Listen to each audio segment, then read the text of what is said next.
At midnight on June the 30th, when 155 years of British colonial rule come to an end in Hong Kong, there may be some apprehension about the new communist landlords in a city which has made capitalism its business. Its 6 million people may feel pride in the reunification with the motherland, but they'll be wondering if Beijing can deliver the late Deng Xiaoping's promise of one country, two systems. Surveys show that people do believe the economy will flourish after the handover, but optimism does not extend to politics. As a special administrative region, Hong Kong expects a high degree of autonomy.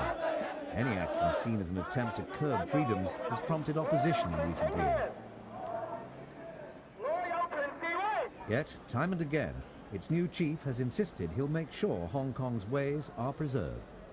I want to assure you that I'm firmly committed to safeguarding the rights of individuals and the freedom of individuals, of everyone in Hong Kong.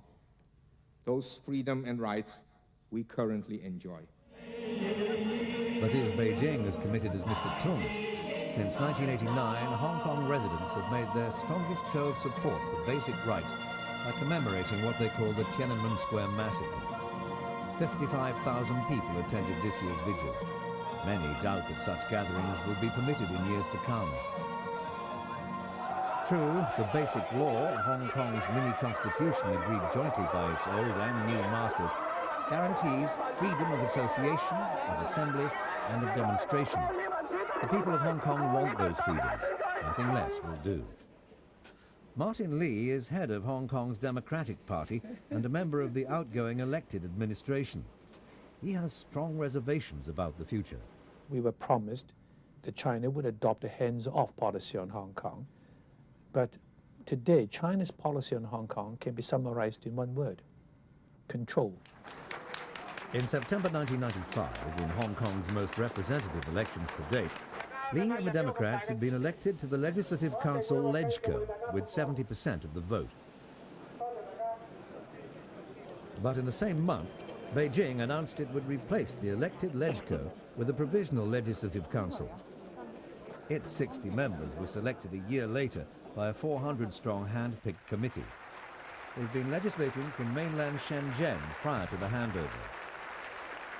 Tung Chi-hua, a shipping magnate, was selected on the same occasion as chief executive designate.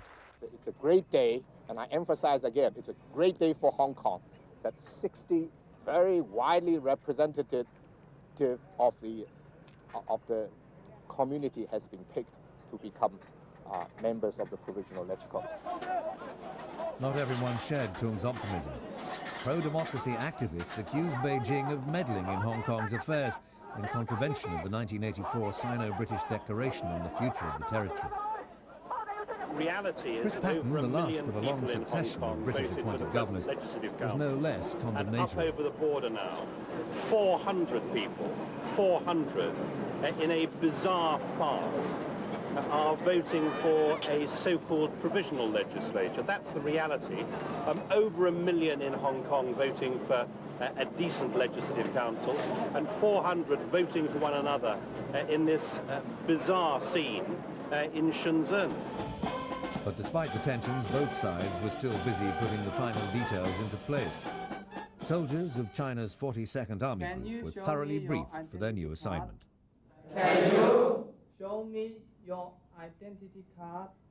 Show me your identity card. What are you doing here? China's People's Liberation Army, partly because of its role in suppressing the 1989 student movement in Tiananmen Square, does not have a positive image in Hong Kong. Another cause for concern, dissidents from mainland China have long relied on Hong Kong's pro-democracy groups for support. Some paid dearly for their role in the Tiananmen protests. Student leader Wang Dan, for instance, spent 4 years in jail before his release in '93. He was not forgotten in Hong Kong after being rearrested in '95. His crime, having written articles critical of Beijing which were published overseas and being in touch with other Chinese dissidents. His supporters believe they could be next. There will no longer be any possibility for people that want to escape persecution in China to go over to the third country. And I think, sadly so, Hong Kong will lose that role as a safety haven for them. There are other uncertainties. For the Vietnamese boat people still stranded in Hong Kong, for instance, they're just a fraction of the hundreds of thousands who fled their homeland. But China wanted them all gone by July the 1st. About 1,000 won't be, despite Vietnam's willingness to take back its nationals. Those who remain have mixed feelings about living in Hong Kong under the tutelage of communist China. And that's not all. Hong Kong could act as a magnet for some fortune seekers from across the border with the mainland.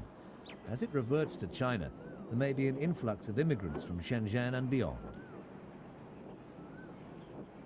Illegal immigration has long been a problem. Only 150 people a day were allowed in legally under colonial rule, but thousands more tried their luck every year. Those escorted back recently weren't spared the full glare of publicity, in the hope, no doubt, that this would act as a deterrent to others. They have to come to Hong Kong through legal procedures. Never listen to the rumours of an amnesty. There isn't one today, and there will not be one in the future. You have to abide by the laws if you want to come to Hong Kong, and those eligible to come have to do so in an orderly manner. Immigration controls are likely to be tough come July the 1st. Only lawful residents of Hong Kong will be entitled to the new passport. Tiananmen Square today, just days before it becomes the focus of world attention again, this time with celebrations to mark the end of British colonial rule. The mood is buoyant, partly shaped by the media, which strives for consensus. Trinkets and souvenirs are largely ignored in the capital's department stores. But if Beijing is still at odds with capitalist practices, government hopes are high. I'm sure Hong Kong will have a better tomorrow. First, I have full confidence in the policy of one country, two systems. Starting from July the 1st, this policy would be put into actual practice.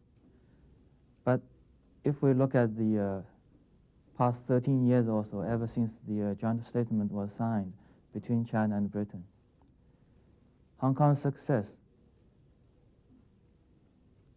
depends a lot on this policy, on people's confidence in this policy.